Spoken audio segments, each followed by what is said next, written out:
Good morning, good afternoon, good evening around the world. My name is Blackjack. Welcome back to the channel. Today, as always, I will be doing a deck tech from the comments section for you guys. If you're interested in having me put a deck together for you or help you tweak a current deck, I'm looking for any of the following metrics in the comments section: a commander, a bracket, a budget, a theme, and any pet cards you have. So if you're interested, leave a comment down below and I'll make a video for you. Today we have a request by the user Mia.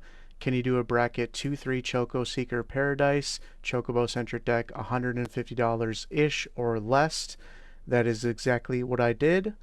We have Choco Seeker of Paradise, green, white, blue, and a generic. Whenever one or more birds you control attacks, look at that many cards from the top, put one of them in your hand, and then any number of lands onto the battlefield. Whenever a land you control enters, Choco gets +1/+0 till end of turn. At a $150 budget, and as you can see down here, we're right on 150 bucks. I had to be very intentional with the cards that I chose. I think this would be very easy to upgrade. This has no game changers in it currently. So if you do upgrade this over time, you'd be looking at things like Traveling Chocobo, which is like a $25 card that just didn't fit in the budget right now, but is obviously one of the better Chocobos, if not the best one right now. You'd be looking at game changers like Smothering Tithe and Aura Shards to really turn this up to the next level. But for now, this is where we're at. So this is birds, birds, birds is the words. So we're picking birds that are not only good at what they do, but are also relevant for us. So we're not just playing every bird ever printed. Again, I was intentional with birds that I thought were good and also were impactful to the board. So we have Aerial Extortionist, which is basically repeatable Swords to Plowshares, and then also has card draw. We have Aven Interrupter, which makes something cost a little bit more to cast, and it has flash. Aven Mind Sensor, which can really mess a player up randomly, plus it's a good bird. Bartz and Boko has affinity for birds, and then when he enters, each other bird you control deals damage equal to its power to a creature. So this is a good piece of removal that can be as cheap as 2 green mana. Birds of Paradise, probably the best bird ever printed. Yeah, I'd say that.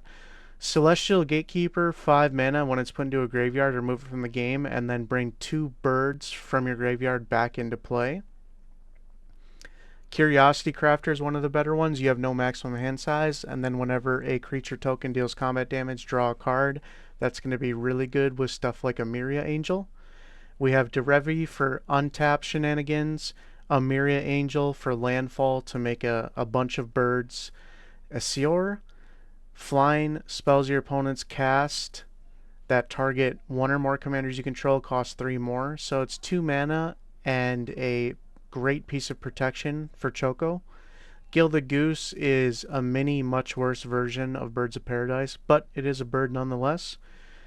Jackdaw Savior can bring stuff back from the graveyard. Kangi, you can dump mana into it to put feather counters on it, and then all birds get boosted for those feather counters. Castrol, whenever a bird deals combat damage, you can put a bird from your hand or graveyard onto the battlefield. You can put a 1/1 counter on your birds, or you can draw a card. Keeper of the Nine Gales, tap 2 untap birds you control to bounce something. Mockingbird can come in as a clone of anything. Nimble Obstructionist can counter something, and it has flash. Plume Creed Escort, another flash thing that can save your creatures randomly. So if somebody goes to Swords to Plowshares, you can flash this in to protect it by giving it hexproof. Sakura Tribuilder is the start of the same 10 pieces of ramp we always have.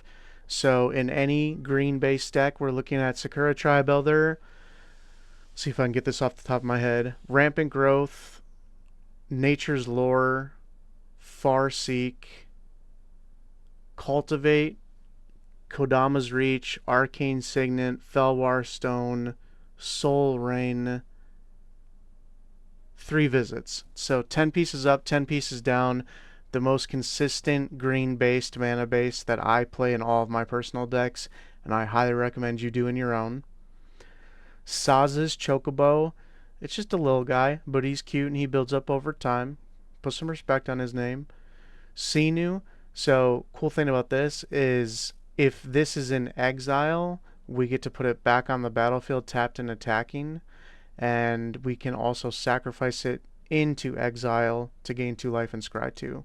Safara is a cheap Avacyn Angel of Hope that when it comes down, it gives all of our flying creatures indestructible. Teshar is a cool bird that lets us buy stuff back out of the graveyard. The Goose Mother, a sweet looking card. It draws cards. It looks cool. It makes food tokens. It does it all. I mean, this is probably one of the better birds. Tireless Provisioner. Whenever a land enters the battlefield under you control, create a food or a treasure token. That's going to be great with our commander. And I will note right now that as you scale this deck up, you can start cutting birds and going more of like a land-based deck with Field of the Dead and start playing closer to 40 lands and a bunch of different kinds of lands, and this deck could probably get pretty mean pretty quickly. But the direction that I took it at this budget made more sense. Something to consider once you do start scaling it up if you choose to keep it. Sorceries, all runs Epiphany, makes birds, and then we can take extra turn. Beck Call, quietly one of my favorite cards ever printed. I don't almost ever play it because I don't really ever play Bant, but I really, really like this card. Whenever a creature enters the battlefield this turn, you may draw a card, and then you get to make 4 1/1 birds with flying. So obviously it would cost 8 mana to do both of those, but you can do one or the other as a one-off effect. Here's the ramp section we talked about. Raise the Palisade is we basically choose bird and all non-birds get bounced, and then Supreme Verdict. So, excuse me, 2 pieces of mass board wipe. Supreme Verdict is more like your oh crap button where things are going wrong, you don't have a big board, and this is your way out. This is more of a proactive piece that you can use to keep the board clean and continue to push through and deal damage. Instance, as far as ways to protect our own stuff, we have Chroma's Will, which obviously can double as a win condition, Dazzling Denial, Flawless Maneuver, Heroic Intervention, Lofty Denial, Counterspell, and Dovin's Veto. We are going to be going wide in this deck instead of tall, so it's important that we are able to protect our army so that way we don't have to build back from a board wipe. Because if we do get hit with a board wipe, it's going to put us very, very far behind and make it extremely difficult to win. Flurry of Wings put X birds into play, where X is the number of attacking creatures, so we could do this for our own attacking creatures or if somebody's attacking us with a bunch of stuff. Finally, in this section, we have Winged Portent, which basically just says draw a card for each creature with flying for 3 mana. Artifacts, we already talked about the rest of the ramp package. We also have, so this is notably the start of our main engines of card draw. So instead of playing things like Distant Melody, which are one-off effects saying draw a card for each of the creature type that you choose, I chose to go the route of Biden of Thassa, Coastal Piracy, Kindred Discovery, and then Reconnaissance Mission. So in my mind, I think these are going to be more consistent ways to actually draw cards in this deck, and we should have a pretty good mass of creatures. So once we do get this down, even though it is a 4 mana investment initially to do nothing, ideally we're going to draw 3 to 4 cards off it immediately and it'll start paying dividends. Chocobo Racetrack, so landfall, whenever a land you control enters, you get to make a bird. Herald's Horn, obviously you're going to name birds with this. Sometimes it's going to draw you a card for free. If it doesn't, it's just going to make them all cheaper. Swiftfoot Boots, the cheap Lightning Greaves. We could not afford Lightning Greaves in this shell, but if you can, I would definitely put it in here. Vanquisher's Banner, choose birds, they get boosted, and you draw a card.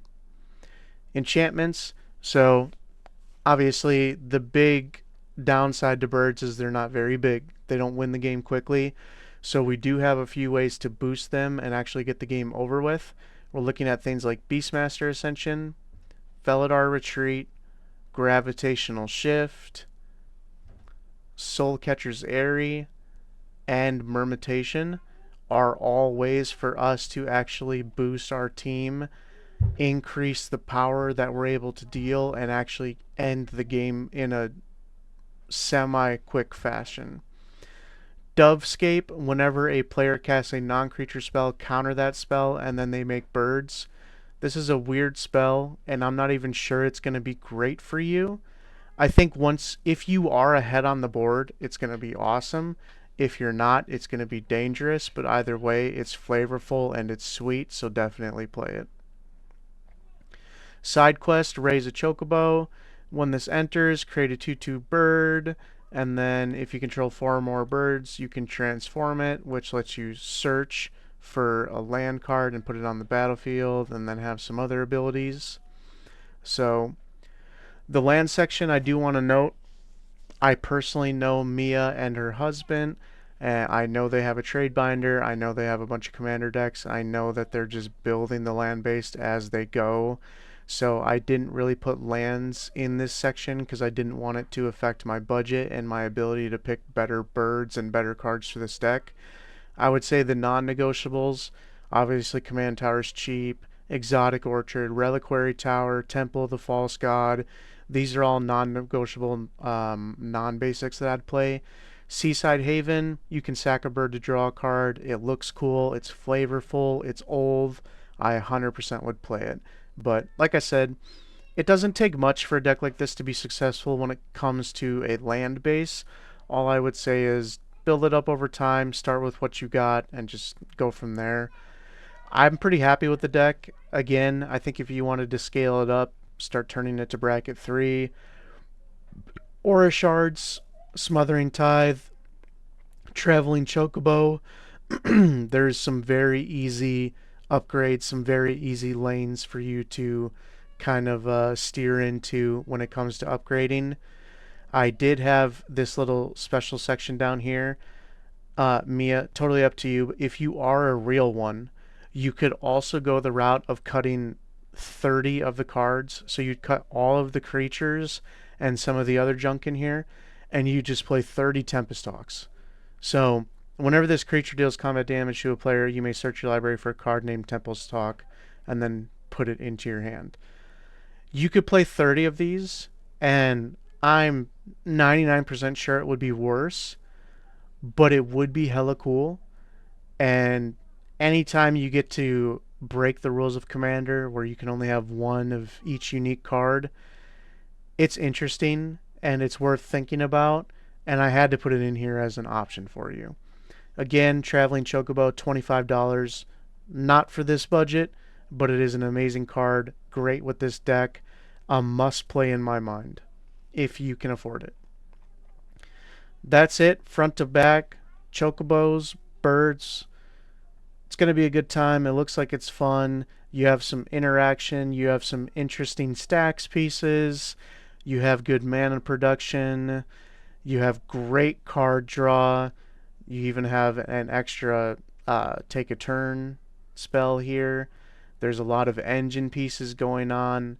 For 150 bucks, this deck looks pretty sweet. And again, I think it'd be super easy to scale it up from here. So I hope you enjoyed it. Let me know how it goes. As always, Godspeed.